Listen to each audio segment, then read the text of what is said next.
Hello everyone, Rahul Mishra नाम है हमारा और आज का ये जो वीडियो रहेगा इसमें हम लोग 1 नवंबर से लेके 6 नवंबर तक की बैंकिंग एंड फाइनेंशियल अवेयरनेस यहाँ पे डिस्कस करने जा रहे हैं। ठीक है ना। नवंबर का ये पहला वीडियो होगा, थोड़ा सा डिले हो गया, दिवाली वगैरह थी, कुछ और भी काम चल रहे थे, इस वजह से थोड़ा सा चीज़ें डिले हो गई, लेकिन अभी बहुत जल्दी सारी चीज़ें मैं आप लोगों को कवर कराने जा रहा हूँ और सब कुछ बहुत जल्दी कवर हो जाएगा। ठीक है। नवंबर का पहला क्वेश्चन है हमारे सामने स्क्रीन में, देखो क्या बोला गया है। The board of AU small finance bank limited and Fincare small finance bank limited has approved an all stock merger of AU small finance bank and Fincare small finance bank under section 44A of the banking regulation act 1949।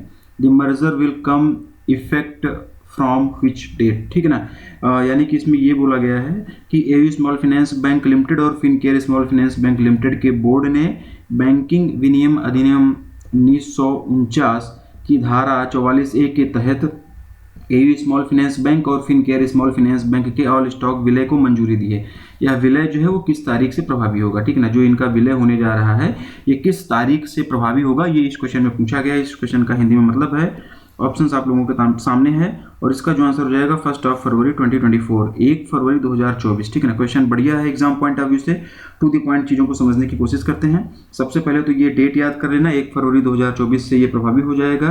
किसका किसका merger होने जा रहा है, किसका किसका विलय होने जा रहा है, AU small finance bank limited और Fincare small finance bank limited का। ठीक है ना। और ये BR एक्ट 1949 के सेक्शन 44A के तहत में ये सारी चीज़ें हो रही हैं। दोनों का मर्जर हो रहा है, किस एक्ट के तहत हो रहा है, कब से प्रभावी होगा, ये दोनों चीज़ें आप लोग याद रखना यहाँ पे। ठीक है ना। और 4,411 करोड़ रुपए 4,411 करोड़ रुपीज़ में AU small finance bank Fincare small finance bank को एक्वायर कर लेगी। ठीक है ना। ये अमाउंट याद रखना। इस मर्जर के तहत में होगा क्या, बेसिकली हो क्या रहा है, ये 4,411 करोड़ रुपए 4,411 करोड़ रुपीज़ में एयू स्मॉल फाइनेंस बैंक जो है वो फिनकेयर स्मॉल फाइनेंस बैंक को एक्वायर कर लेगी। और इस मर्जर का मुख्य उद्देश्य एयू स्मॉल फाइनेंस बैंक को साउथ इंडिया में एक्सपांड करना है और माइक्रो फाइनेंस सेक्टर में भी एंटर करना है इस मर्जर के तहत। ठीक है ना। इस मर्जर के बाद, और ये जो मर्जर है, इस मर्जर ये होने वाला है, इस मर्जर की शर्तों के अनुसार फिनकेयर स्मॉल फाइनेंस बैंक के शेयर होल्डर्स को सुनना आप लोग फिर से। ठीक ना। जो भी चीज़ें मैं बता रहा हूँ उसको ध्यान से सुनना। इस मर्जर के शर्तों के तहत फिनकेयर स्मॉल फाइनेंस बैंक के शेयर होल्डर्स को फिनकेयर स्मॉल फाइनेंस बैंक में उनके प्रत्येक 2,000 शेयर के लिए एयू स्मॉल फाइनेंस बैंक के 579 शेयर्स मिलेंगे। ये चीज़ भी याद कर लेना। हालांकि एग्जाम पॉइंट ऑफ व्यू से इतना जरूरी नहीं, लेकिन फिर भी चीज़ें हम लोग पढ़ेंगे यहाँ पे। ठीक है ना। और Fincare business services limited merger पूरा होने के बाद फिनकेयर स्मॉल फाइनेंस बैंक में 700 करोड़ रुपए का निवेश भी करेगी। कितने का करेगी? 700 करोड़ रुपए का निवेश भी करेगी। कौन करेगा? Fincare business services limited. किसमें करेगी? फिनकेयर स्मॉल फाइनेंस बैंक में। ठीक है ना। और ये जो फिनकेयर बिजनेस सर्विसेज लिमिटेड की मैं बात कर रहा हूँ, ये फिनकेयर स्मॉल फाइनेंस बैंक की प्रमोटर है, तो ये चीज़ भी आप लोग याद रखना। ठीक है। फिनकेयर के MD and CEO Rajiv Yadav AU small finance bank के डिप्टी CEO के रूप में काम करेंगे, राजीव यादव। ठीक है ना। सुनो आप लोग इस चीज़ को, क्वेश्चन यहाँ से फ्रेम होगा। फिनकेयर के MD and CEO Rajiv Yadav ji जो हैं वो एयू स्मॉल फाइनेंस बैंक के डिप्टी CEO के रूप में काम करेंगे, क्योंकि मर्जर के बाद में चीज़ें समझ रहे हैं ना आपकी, किसका किस में मर्जर होगा, मैंने बताया था ना।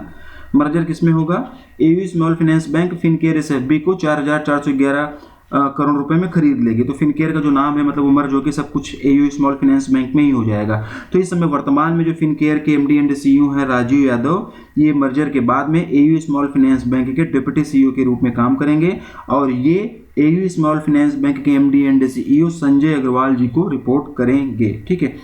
फिनकेयर स्मॉल फाइनेंस बैंक की बात करेंगे तो बेंगलुरु कर्नाटका में इसका हेडक्वार्टर हो जाएगा।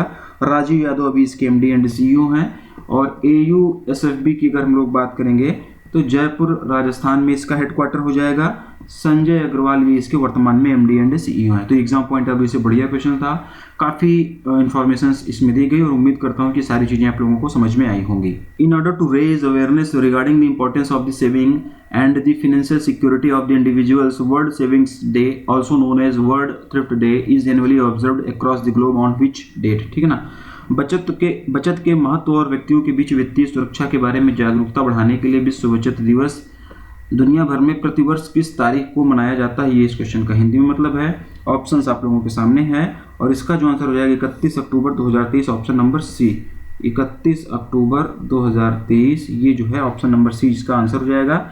31 अक्टूबर 1984 में इंडिया की पूर्व पीएम इंदिरा गांधी जी की हत्या कर दी गई थी।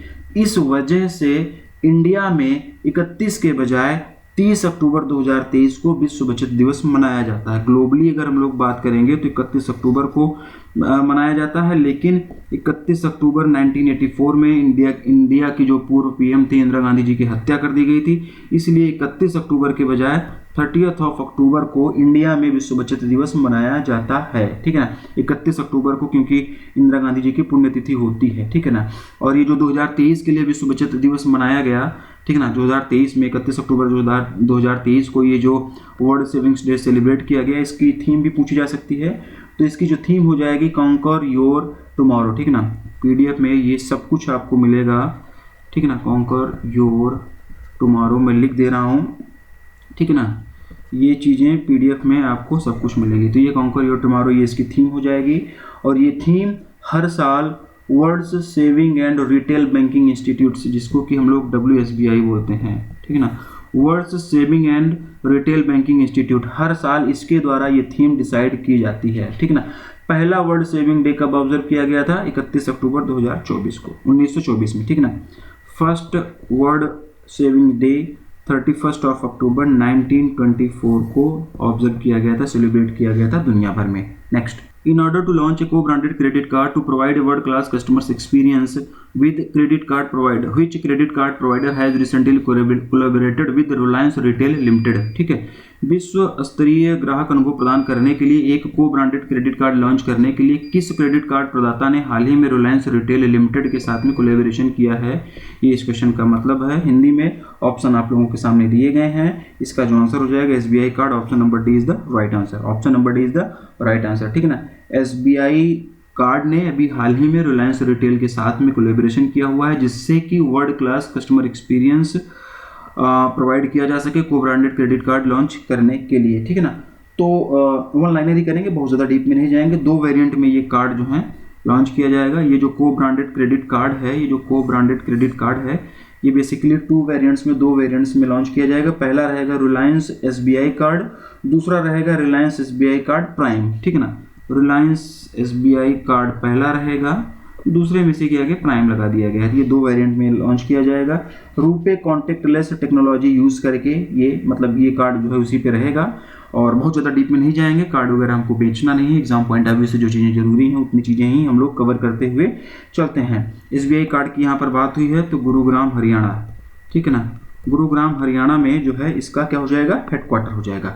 नेक्स्ट देखेंगे, in order to provide affordable and personalized financing solutions to empower MSME sector across India, Mahindra and Mahindra Financial Services Limited has recently entered into a co-lending partnership with which bank? ठीक है ना, भारत भर में MSME क्षेत्र को सशक्त बनाने के लिए किफ़ायती और व्यक्तिगत वित्त पोषण समाधान प्रदान करने के लिए Mahindra and Mahindra financial services limited ने हाल ही में किस बैंक के साथ को-लेंडिंग मॉडल में साझेदारी में प्रवेश किया हुआ है? ठीक है ना, ये इस क्वेश्चन का हिंदी में मतलब है, और इसका जो आंसर हो जाएगा state bank of India, option number B. ठीक, option number B state bank of India. State bank of India और Mahindra and Mahindra financial services limited, इन दोनों ने भी हाल ही में एक को लेंडिंग मॉडल के तहत में पार्टनरशिप किया हुआ है। क्यों किया हुआ है? जिससे कि MSME सेक्टर को इंडिया में और ज़्यादा एम्पावर किया जा सके, उनको पर्सनलाइज्ड फाइनेंशियल सॉल्यूशंस प्रोवाइड किया जा सके। ठीक है ना, को लेंडिंग मॉडल के बारे में थोड़ा सा हम लोग यहाँ पे जान लेते हैं।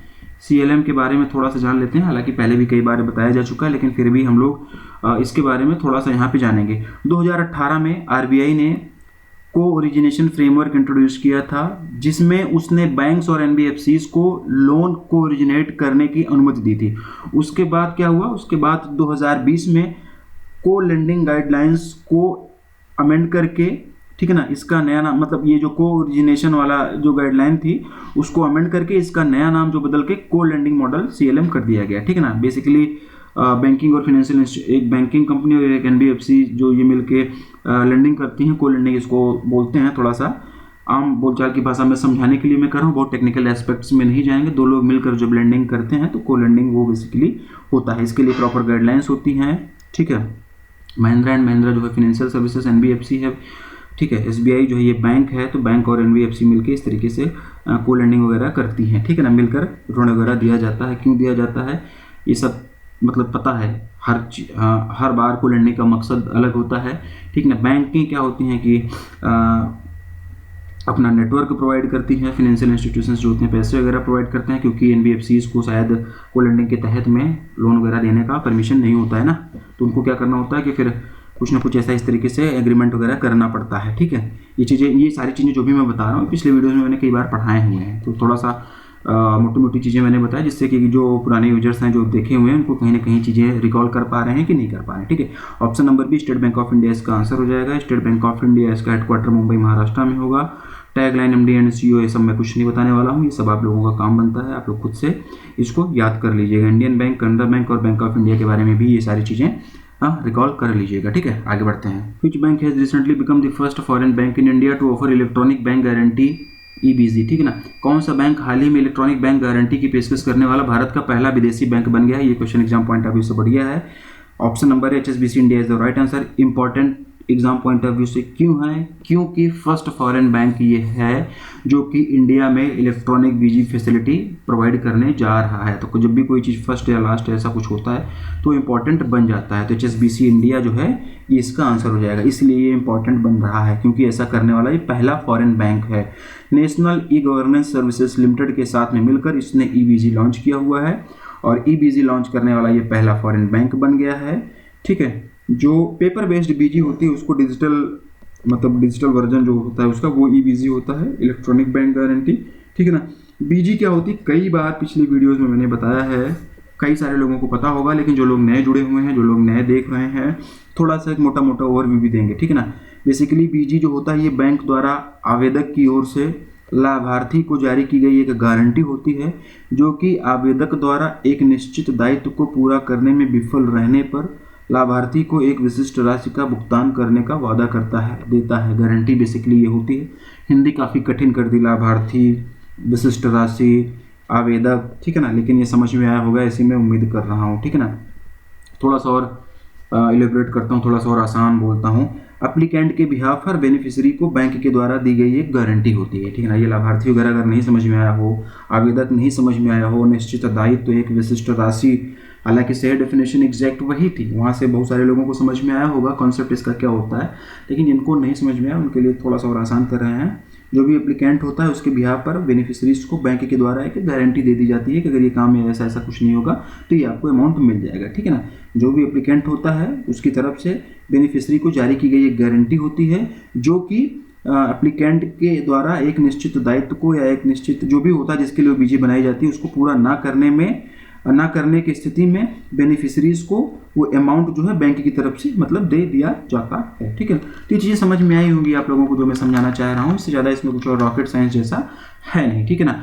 और ऑप्शन में ये जो भी बैंकें दी गई हैं, headquarter, tagline, MD and CEO, ये सब रिकॉल कर लेना आप लोगों की नैतिक जिम्मेदारी बनती है हमेशा की तरह, और आप लोग अपनी नैतिक जिम्मेदारियों का वहन लगातार करते आ रहे होंगे, ऐसी मैं उम्मीद कर रहा हूँ। अगले क्वेश्चन की तरफ बढ़ेंगे। Which life insurance company has recently become the first life insurance company in India to receive Gujarat international finance tech city international financial services यानी कि IFSC रजिस्ट्रेशन? कौन सी जीवन बीमा कंपनी हाल ही में Gujarat international finance tech city का अंतर्राष्ट्रीय वित्तीय सेवा केंद्र पंजीकरण प्राप्त करने वाली भारत की पहली जीवन बीमा कंपनी बन गई? क्वेश्चन इंपॉर्टेंट है, किस लिए इंपॉर्टेंट है? क्योंकि ये पहली जीवन बीमा कंपनी बनी हुई है IFSC रजिस्ट्रेशन प्राप्त करने वाली, ठीक है ना, तो इसलिए ये क्वेश्चन इंपॉर्टेंट बनता है। Option number C India first life insurance is the right answer. Option number C India first life insurance is the right answer. सही उत्तर यही है। इंडिया फर्स्ट की IFSC यूनिट बहुत ही जल्दी अपना ऑपरेशन स्टार्ट कर देगी यहाँ पे, और इस रजिस्ट्रेशन के मिल जाने के बाद में इंडिया फर्स्ट जो है वो अपनी सर्विसेज को इंडिया के बाहर भी एक्सटेंड कर पाएगा, एक्सपांड कर पाएगा, ग्लोबल लेवल पर अपनी मार्केट प्रेजेंस बढ़ाएगा, ग्लोबल लेवल पर अपनी सर्विसेज प्रोवाइड कर पाएगा। और इंडिया फर्स्ट लाइफ इंश्योरेंस अपने banking partner bank of Baroda, union bank के साथ में मिलकर NRIs के बीच में अपनी पहुंच बढ़ा सकेगा, ठीक है ना। अगर हम लोग इंडिया फर्स्ट लाइफ इंश्योरेंस की बात करें तो बेसिकली ये संयुक्त उद्यम है, ठीक है ना। कितने लोगों का, कितनी कंपनीज का, कितनी बैंकों का? 3 बैंकों का, 3 संस्थाओं का ये संयुक्त उद्यम है। तो पहला जो है वो है BOB, ठीक है ना। इसमें BOB की हिस्सेदारी जो है वो 65% की है। कितनी है? 65% की हिस्सेदारी जो है वो BOB की है। ठीक है ना। और दूसरे की अगर हम लोग बात करें तो दूसरा है यूनियन बैंक, ठीक है। और यूनियन बैंक की हिस्सेदारी की अगर हम लोग बात करें तो यूनियन बैंक की जो इसमें हिस्सेदारी है वो है 9% की। और तीसरे की अगर हम लोग बात करेंगे तो कार्मेल पॉइंट्स इन्वेस्टमेंट, ठीक है ना, कार्मेल पॉइंट्स इन्वेस्टमेंट, ठीक है ना, इन्वेस्टमेंट, इसकी हिस्सेदारी की अगर हम लोग बात करेंगे तो 26% की हिस्सेदारी इसकी है, ठीक है ना। तो ये चीज़ें आप लोग मतलब ध्यान रखना कि जो इंडिया फर्स्ट इंश्योरेंस है ये bank of Baroda, union bank और कार्मेल पॉइंट्स इन्वेस्टमेंट की संयुक्त मतलब इनका ज्वाइंट वेंचर है, ठीक है ना। 65% की हिस्सेदारी, 9% की हिस्सेदारी और 26% की हिस्सेदारी इसमें है। ये चीज़ें आप लोग याद रखना। 3 कंपनियों की पार्टनरशिप के बाद में इसका गठन हुआ है और इस रजिस्ट्रेशन के बाद में बताया ना कि ये ग्लोबली अपनी सर्विसेज प्रोवाइड करा पाएंगे, ठीक है ना। और ये क्वेश्चन इसलिए भी इम्पोर्टेंट बनता है क्योंकि ये पहली लाइफ इंश्योरेंस कंपनी है इंडिया की जो कि गिफ्ट सिटी का जो इंटरनेशनल फाइनेंशियल सर्विसेज सेंटर यानी कि IFSC रजिस्ट्रेशन है जिसे मिला हुआ है, ठीक है। इसलिए भी ये क्वेश्चन इंपॉर्टेंट बन जाता है, ठीक है। और अब बात कर लेते हैं गिफ्ट IFSC की। होता क्या है ये गिफ्ट IFSC, थोड़ा सा इसके बारे में भी चीज़ें जानते हैं, थोड़ा सा एक्सपांड करते हैं। तो गिफ्ट IFSC जो है वो इंडिया का पहला इंटरनेशनल फाइनेंशियल सर्विसेज सेंटर है। अप्रैल 2015, ठीक है ना, अप्रैल 2015 में स्पेशल इकोनॉमिक जोन एक्ट 2005 के तहत में इसकी स्थापना की गई थी और ये IFSCA के द्वारा रेगुलेटेड है। IFSCA के द्वारा रेगुलेटेड है। IFSCA का फुल फॉर्म मैं नहीं बताऊंगा, आपको पता होगा, ठीक है। और ये एक फाइनेंशियल सेंटर है जो कि बैंकिंग, इंश्योरेंस, कैपिटल मार्केट और एसेट मैनेजमेंट जैसे क्षेत्रों में काम करने वाली वित्तीय संस्थाओं और कंपनियों के लिए विश्व स्तरीय इंफ्रास्ट्रक्चर और सर्विसेज प्रोवाइड करता है, ठीक है। ये बात हो रही है गिफ्ट IFSC की। गिफ्ट IFSC बेसिकली एक फाइनेंशियल सेंटर है जो कि banking sector, insurance sector, capital market, asset management जैसे क्षेत्रों में काम करने वाले फाइनेंशियल इंस्टीट्यूशंस, ऑर्गेनाइजेशंस, कंपनीज, इनको वर्ल्ड लेवल की इंफ्रास्ट्रक्चर और सर्विसेज प्रोवाइड करता है, ठीक है ना। ये infrastructure leasing and financial services limited और गुजरात सरकार के स्वामित्व वाली Gujarat urban development company limited का एक ज्वाइंट वेंचर है। फिर से सुन लो, ये जो गिफ्ट IFSC है ये infrastructure leading financial services limited और गुजरात सरकार के स्वामित्व वाली, गुजरात सरकार के द्वारा संचालित Gujarat urban development company limited का ज्वाइंट वेंचर है ये, ठीक है। तो option number C, India first life insurance is the right answer, ये इसका सही उत्तर हो जाएगा। इसके हेडक्वार्टर की बात करेंगे तो मुंबई महाराष्ट्र में इसका हेडक्वार्टर हो जाएगा। RM विशाखा ये इसके MD एंड CEO हो जाएंगे। RM विशाखा ये इसके MD एंड CEO हो जाएंगे, ठीक है ना। तो मैक्सिमम पॉसिबल एग्जाम ओरिएंटेड चीज़ें यहाँ पर बताई गई, काफ़ी डिटेल एक्सप्लेनेशन कर दिया गया एग्जाम पॉइंट ऑफ व्यू से, कहीं पे कोई चीज़ें छूटी नहीं है इस पर्टिकुलर क्वेश्चन में। आगे बढ़ते हैं हम लोग। Who has recently been appointed as the executive director of the RBI, हाल ही में RBI के कार्यकारी निदेशक के रूप में किसे नियुक्त किया गया है, ये इस क्वेश्चन का हिंदी में मतलब है। ऑप्शन आप लोगों के सामने दिए गए हैं और इसका जो आंसर हो जाएगा, इसका आंसर हो जाएगा Manoranjan Mishra, option number B. Option number B Manoranjan Mishra, option number B is the right answer. 1 नवंबर 2023, 1 नवंबर 2023 से इनका कार्यकाल प्रभावी हो गया और RBI का एग्जीक्यूटिव डायरेक्टर बनाए जाने से पहले ये RBI के ही डिपार्टमेंट ऑफ रेगुलेशन में चीफ जनरल मैनेजर के रूप में काम कर रहे थे। Which bank has recently enabled its customers to pay with any merchant QR code using the digital rupee app? हाल ही में किस बैंक ने अपने ग्राहकों को डिजिटल रुपये ऐप का उपयोग करके किसी भी व्यापारी QR कोड से भुगतान करने में सक्षम बनाया है, ये इस क्वेश्चन का हिंदी में मतलब है। 1 लाइनर क्वेश्चन करेंगे। Option number C is the right answer. Option number C is the right answer, ठीक है ना।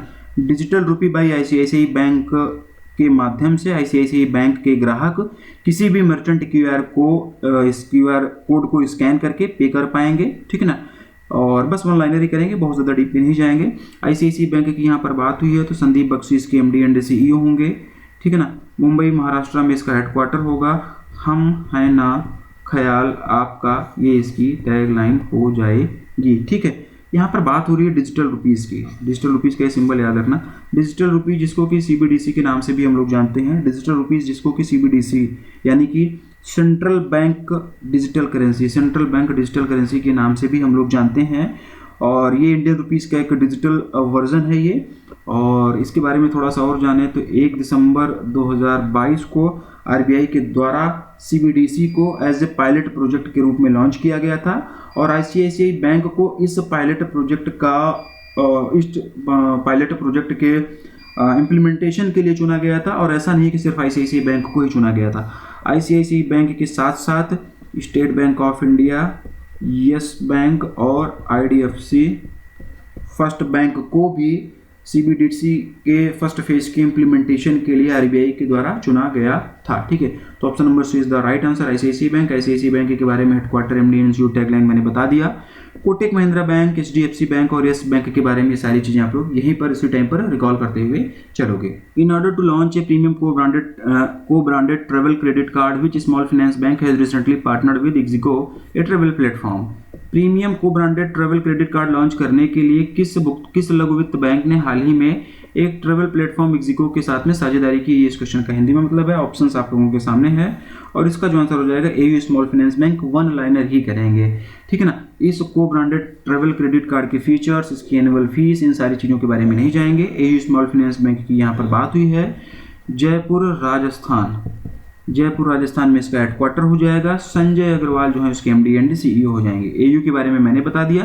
कैपिटल, उज्जीवन और इक्विटास के बारे में ये चीज़ें आपको पता होंगी, इसी में उम्मीद कर रहा हूँ और इसी उम्मीद के साथ में अगले क्वेश्चन पे भी बढ़ रहा हूँ। Name the country which has recently simplified the process for the Indian nationals to open and operate bank accounts in financial institutions. उस देश का नाम बताइए जिसने हाल ही में भारतीय नागरिकों के लिए वित्तीय संस्थानों में बैंक खाते खोलने और संचालित करने की प्रक्रिया को सरल बना दिया गया। Option number C, Russia is the right answer, one liner करेंगे। Next, how much percentage of stake has recently been acquired by the Zurich insurance company in Kotak general insurance for ₹4,051 crore.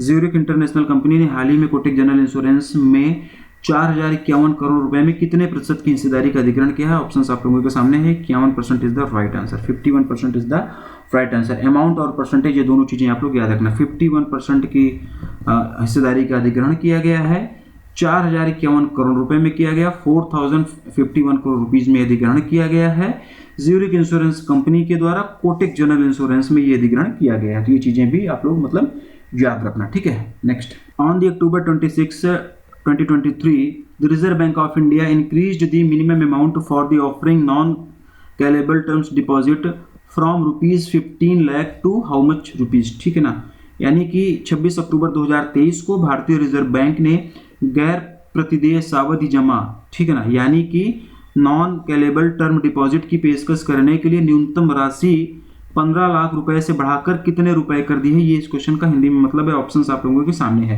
पहले इसका आंसर जानेंगे, फिर चीजों को एक्सटेंड करेंगे। Option number is the right answer, 1 CR, ठीक है ना, 1 करोड़ रुपए कर दी गई है।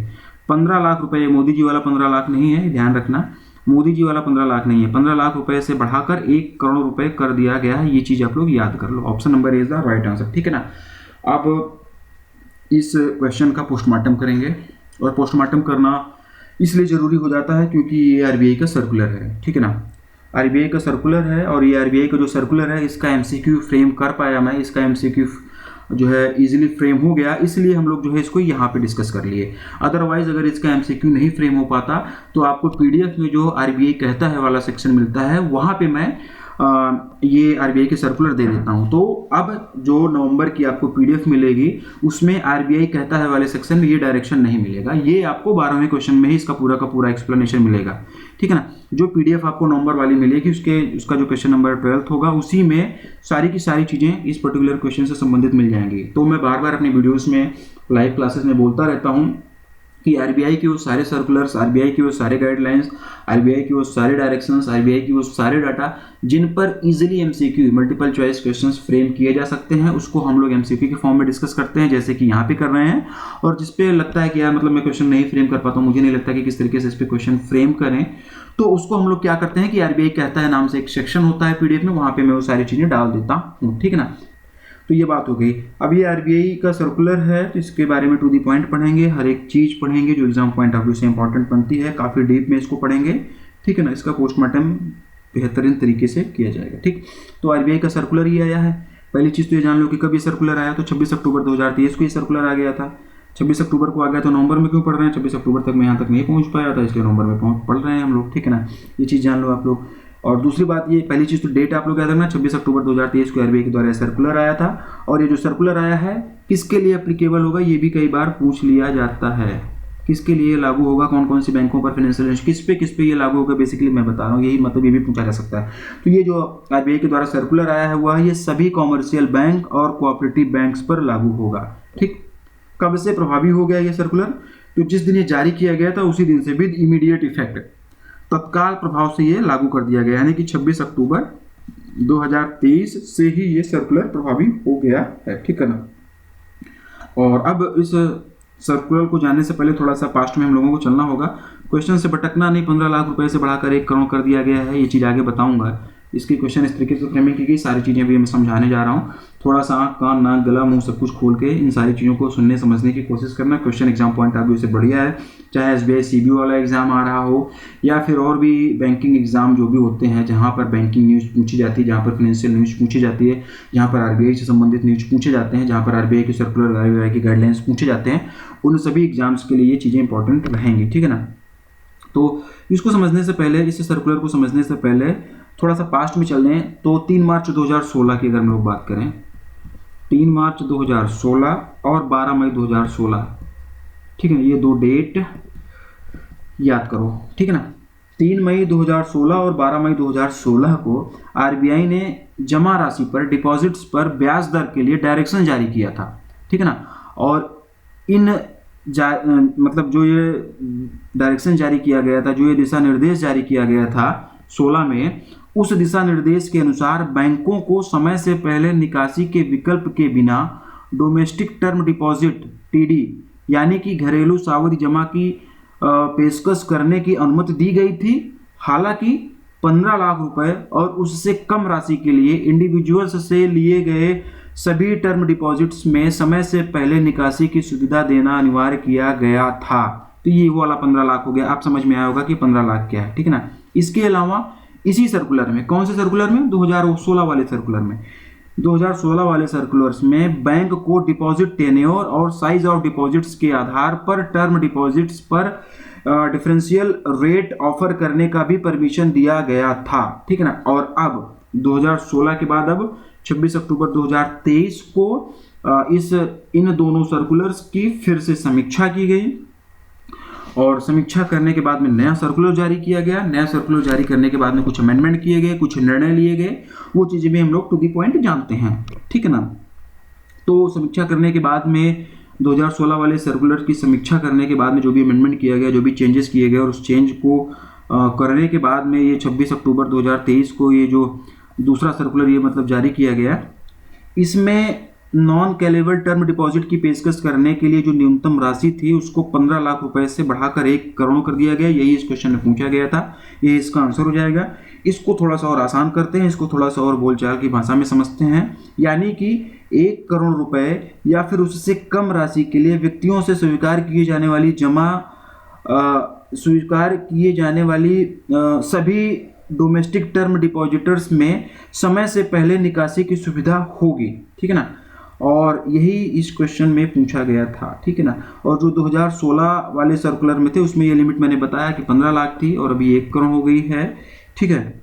ये चीज़ आप लोग याद कर लेना। इसके बाद अगले पॉइंट की तरफ हम लोग चलें तो ये जो इंस्ट्रक्शंस हैं ये नॉन रेजिडेंट एक्सटर्नल रुपी एनआरई डिपॉजिट्स और ordinary non resident NRO deposits के लिए भी ये लागू होंगे। ये जो सर्कुलर हैं, ये जो इंस्ट्रक्शंस हैं, ये जो गाइडलाइंस हैं, ये इन दोनों के लिए भी लागू होंगे।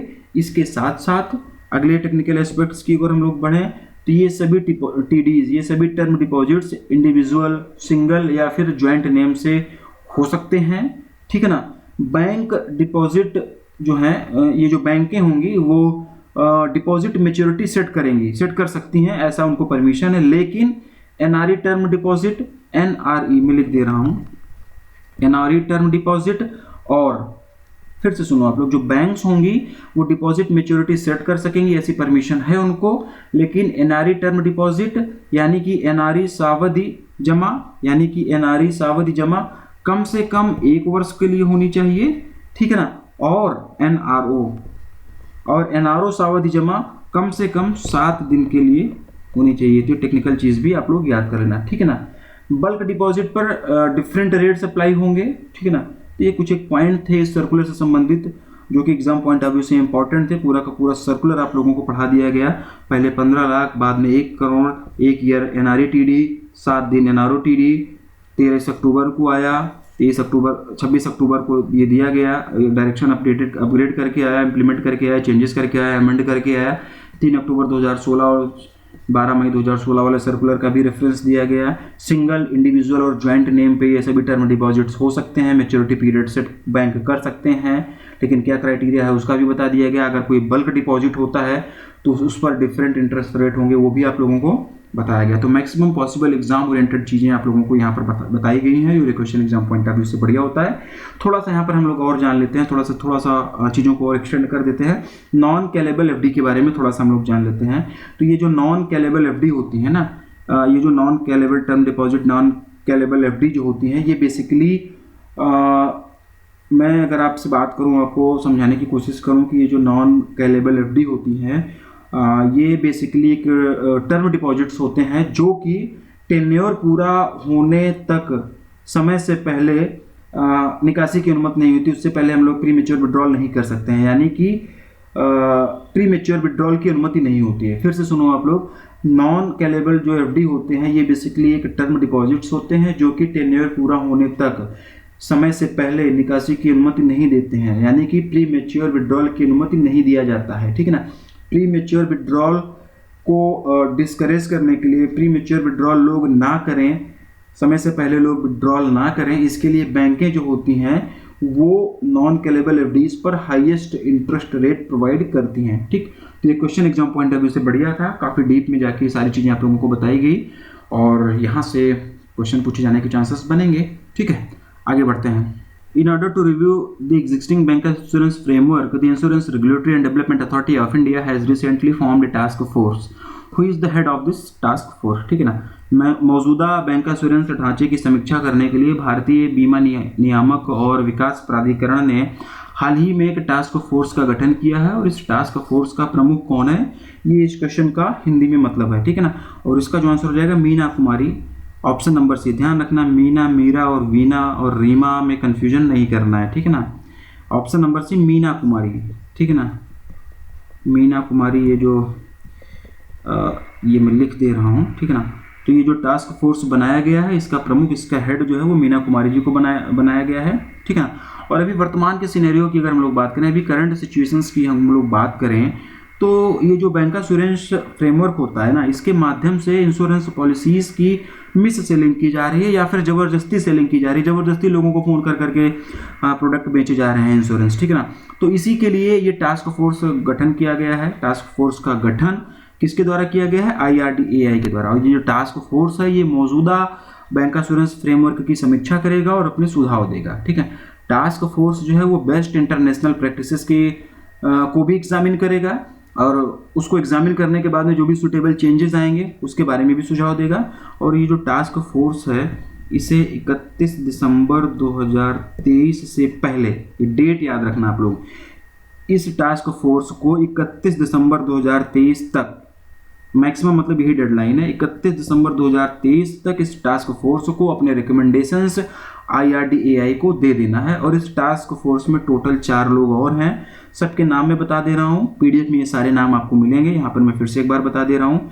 DS मूर्ति, ये जो हैं जनरल मैनेजर नॉन लाइफ हैं IRDAI में। दूसरे की अगर हम बात करें दूसरे मेंबर की, तो जे अनीता, ये चीफ जनरल मैनेजर इंटरमीडियरीज हैं IRDAI में ही। तीसरे मेंबर की अगर हम लोग बात करें तो सूर्या कुमार, ठीक है ना, ये भी चीफ जनरल मैनेजर सुपरविजन है IRDAI में। चौथे मेंबर की अगर हम लोग बात करें तो यज्ञा प्रिया भारत, ये चीफ जनरल मैनेजर हेल्थ हैं IRDAI में, ठीक है। तो बैंक इंश्योरेंस क्या होता है आप लोगों को पता होगा। यहाँ पर बैंक इंश्योरेंस फ्रेमवर्क की हम लोग बात कर रहे थे, काफ़ी लोगों को पता होगा, जिनको नहीं पता होगा डीप में तो नहीं, लेकिन ये मोटा मोटा ओवरव्यू देंगे जिससे कि थोड़ा बहुत आपको चीज़ें समझ में आए। बैंक इंश्योरेंस जो है ये इसको डिवाइड कर दो, 2 पार्ट में मिलके बटा हुआ है, बना हुआ है। एक है बैंक, दूसरा है इंश्योरेंस, ठीक है ना, दूसरा है इंश्योरेंस। तो जब कोई बैंक और इंश्योरेंस कंपनीज आपस में साझेदारी करती हैं, आपस में पार्टनरशिप करती हैं, क्यों पार्टनरशिप करते हैं? जिससे कि इंश्योरेंस कंपनी के जो भी इंश्योरेंस प्रोडक्ट्स हैं वो बैंक की ब्रांचेस के माध्यम से बेचे जा सकें। तो ऐसी साझेदारी को हम लोग बैंक एश्योरेंस कहते हैं। ठीक है, तो ये चीज़ें हो गई। आगे बढ़ते हैं। How much monetary penalty has recently been imposed by the RBI on the Punjab national bank PNB. हाल ही में आरबीआई द्वारा पीएनबी पर कितना मौद्रिक जुर्माना लगाया गया है? ऑप्शंस आप लोगों के सामने है। 72 लाख रुपए, ये option number B is the right answer. 72 lakh, 72 lakh रुपए ये इसका आंसर हो जाएगा। आरबीआई के दिशा निर्देशों का पालन ना करने के कारण आरबीआई के द्वारा ये जुर्माना पंजाब नेशनल बैंक पर लगाया गया है। और पीएनबी के साथ साथ आरबीआई ने कुछ और बैंकों, कुछ और फाइनेंशियल इंस्टीट्यूशंस पर भी ये जुर्माना लगाया है। किस पर कितना कितना जुर्माना लगाया गया है ये भी मैं आप लोगों को लिख दे रहा हूँ यहाँ पर, हालांकि पीडीएफ में भी ये मिलेगा। फेडरल बैंक पर 30 लाख रुपए का जुर्माना लगाया गया है, ठीक है ना। और कोसामत्तम फिनेंस पर 13.38 लाख रुपए का जुर्माना लगाया गया है। एल एंड टी फिनेंस पर 2.50 करोड़ रुपए का जुर्माना लगाया गया है। मर्सिडीज बेंज फिनेंस पर 10 लाख रुपीस का जुर्माना लगाया गया है, ठीक है ना। इन सब पर पेनल्टी लगाने के पीछे अलग अलग रीजंस हैं। सारे रीजन यहाँ पे डिस्कस नहीं करेंगे, सारे के सारे रीजंस आपको पीडीएफ में मैं दूंगा। ऐसा नहीं है कि सब पर सेम ही रीजंस के वजह से ये जुर्माना लगाया गया, नहीं। पीएनबी पे जुर्माना लगाने के पीछे का रीजंस कुछ और है, शायद केवाईसी नाम्स को पूरा ना कर रहा हो, ठीक है ना। बाकी एल&टी फाइनेंस पर लगाने का कुछ और रीजन है, शायद कोई और दूसरा दिशा निर्देश आरबीआई का ना पालन कर रहा हो। यहाँ पर नहीं बता रहा हूँ, पीडीएफ में दे दूंगा, पढ़ लेना, ठीक है। तो सब पर जुर्माना लगाने के पीछे कोई ना कोई रीजन है। आरबीआई के किसी न किसी दिशा निर्देश का लोग पालन नहीं कर रहे थे, इसलिए इन सब पर इतना इतना जुर्माना ये है जो लगाया गया है, ठीक है ना। तो ये चीज़ें रीजन्स वगैरह पीडीएफ में दूंगा, पढ़ लेना। एग्जाम पॉइंट अभी उतना जरूरी नहीं है, जो चीज़ें पूछी जाती हैं अमाउंट ज़्यादातर पूछा जाता है, ठीक ना। रीजन्स कम पूछे जाते हैं, इसलिए रीजन्स यहाँ पे नहीं पढ़ा रहा हूँ। रीजन्स हालांकि पीडीएफ में दूंगा, मान लो अगर पूछ लें तो आप लोग ऐसा ना हो जाए कि ब्लैंक हो जाओ, ठीक। अगला और लास्ट क्वेश्चन देखेंगे हम लोग इस वीडियो का। देखो ये क्वेश्चन जो है ना, इसका फॉन्ट काफ़ी छोटा कर दिया गया है, थोड़ा सा धीरे धीरे पढ़ाऊंगा, इसको समझना, क्योंकि क्वेश्चन थोड़ा ज़्यादा लंबा फ्रेम हो गया था, तो एक ही स्क्रीन पे आ नहीं रहा था, तो इसलिए इसको थोड़ा सा इसकी फॉन्ट को छोटा कर दिया गया, ठीक है ना। इसमें क्या बोला गया है? Which of the following points is are correct with respect to the 5th edition of the Hindu business line change maker awards presented by union minister of power Rajkumar Singh in November 2023, ठीक है ना। यानी कि नवंबर 2023 में केंद्रीय ऊर्जा मंत्री राजकुमार सिंह द्वारा प्रस्तुत किए गए Hindu business line change maker award के 5वें संस्करण के संबंध में निम्नलिखित में से कौन सा बिंदु सही है, ठीक है ना। 1 2 3 करके 3 बिंदु दिए गए हैं, उसके बाद में ऑप्शंस दिया गया है, पूछा गया कि कौन सा पॉइंट इसका सही है। सबसे पहले इसका आंसर जान लेते हैं, उसके बाद चीज़ों को थोड़ा थोड़ा डीप में पढ़ते हैं। Option number D, all 1 2 and 3 correct, यानी कि पॉइंट 1, पॉइंट 2 और पॉइंट 3 सारे के सारे करेक्ट हैं। क्वेश्चन अच्छा है एग्जाम पॉइंट ऑफ व्यू से, लेकिन हम लोग जो पढ़ेंगे सिर्फ 2 पॉइंट पढ़ेंगे। 2 पॉइंट ही हमारे लिए जरूरी है, कि आरबीआई वाला और एक प्रधानमंत्री जनधन योजना वाला, ठीक है ना। ये 2 चीज़ें हम लोग पढ़ेंगे। कौन सा एडिशन था ये याद कर लेना, 5th एडिशन था। किसके द्वारा ये अवार्ड दिया गया ये भी आप लोग याद कर लेना, राजकुमार सिंह के द्वारा। राजकुमार सिंह जी कौन है? केंद्रीय ऊर्जा मंत्री हैं। और ये जो अवार्ड सेरेमनी थी कहाँ पर आयोजित की गई थी? न्यू दिल्ली में ये आयोजित की गई थी, ठीक है। आरबीआई को change maker of the year का अवार्ड मिला और अमूल को आइकॉनिक चेंज मेकर का अवार्ड मिला, ठीक है। ये देखो दिया गया, RBI was named the change maker of the year 2023 and Amul, the brand of Gujarat Cooperative Milk Marketing Federation based in Anand, Gujarat was named as iconic change maker। यानी कि अमूल को आइकॉनिक चेंज मेकर का और RBI को change maker of the year 2023 का award मिला, ठीक है ना। आरबीआई की तरफ से आरबीआई के गवर्नर शक्तिकांत दास जी ने अवार्ड रिसीव किया था। Business line change maker award उन लोगों को और उन ऑर्गेनाइजेशंस को दिया जाता है जो कि सोसाइटी में पॉजिटिव चेंजेस ले आने के लिए काम करते हैं, जो कि सोसाइटी में पॉजिटिव चेंजेस ले आते हैं। 2023 के लिए अवार्ड देने के लिए एक जूरी बनाई गई थी, और उस जूरी का जो हेड था वो कौन था? तो जो जूरी बनाई गई थी उसके हेड जो थे वो former SEBI chairperson N Damodaran ji थे, ठीक है ना। 6 कैटेगरीज में ये टोटल अवार्ड दिया जाता है, सारी की सारी कैटेगरीज, और उसमें किसको क्या अवार्ड दिया गया है पीडीएफ में भी मिलेगा। यहाँ पर भी मैं एक बार फटाफट जल्दी बोल दे रहा हूँ। पहली कैटेगरी है change maker of the year, ये अवार्ड मिला हुआ है आरबीआई को। दूसरी कैटेगरी है आइकॉनिक चेंज मेकर, ये अवार्ड मिला हुआ है अमूल को। तीसरी कैटेगरी है यंग चेंज मेकर, ये अवार्ड मिला हुआ है श्रीनिधि आरएस को। पहला ऑप्शन ये दिया गया है, श्रीनिधि आरएस को यंग चेंज मेकर कैटेगरी में अवार्ड दिया है। चौथी कैटेगरी है चेंज मेकर डिजिटल ट्रांसफॉर्मेशन, ठीक है। चौथी कैटेगरी है चेंज मेकर डिजिटल ट्रांसफॉर्मेशन, ये क्वेश्चन भी पूछा जा सकता था। तो ये अवार्ड जो मिला हुआ है स्टेल लैब्स टेक्नोलॉजीज को मिला हुआ है, स्टेल लैब्स टेक्नोलॉजीज को ये अवार्ड मिला हुआ है। पांचवी category change maker financial transformation, ठीक है ना, तो ये अवार्ड जो मिला हुआ है प्रधानमंत्री जनधन योजना को मिला हुआ है, ठीक है ना, ये देखो दिया गया ना change maker financial transformation category, तो ये अवार्ड जो मिला हुआ है प्रधानमंत्री जनधन योजना को मिला है, department of financial services ministry of finance के अंतर्गत ये योजना आती है, ठीक है ना। छठी कैटेगरी है चेंज मेकर सोशल ट्रांसफॉर्मेशन, तो ये जो अवार्ड मिला हुआ है ये अवार्ड मिला हुआ है हरकी एंड एजुकेट गर्ल्स को, ठीक है ना। तो मैक्सिमम पॉसिबल चीजें इस क्वेश्चन से संबंधित बताई गई, अपने को ज्यादा फोकस आरबीआई पे और प्रधानमंत्री जनधन योजना पे करना है। इसमें अगर पूछा जाएगा तो ये दोनों चीजें पूछी जाएंगी, बाकी ये अवार्ड का कौन सा संस्करण था, किसके द्वारा ये दिया जाता है, कहाँ दिया गया था, किसने दिया था, राजकुमार जी, ठीक है ना, ये सारी चीजें यहाँ पर बता दी गई, ठीक। तो मैक्सिमम पॉसिबल इस क्वेश्चन से संबंधित भी चीजें आप लोगों को बताई गई हैं, और आज के वीडियो का ये लास्ट क्वेश्चन था, ठीक है ना। हम लोगों ने 6 नवंबर तक की बैंकिंग एंड फाइनेंशियल अवेयरनेस यहाँ पर डिस्कस कर लिया है, और अपने आगे आने वाले वीडियोस में हम लोग इससे आगे की banking and financial awareness discuss करेंगे, ठीक। तो फिर मिलते हैं अपने अगले वीडियो में।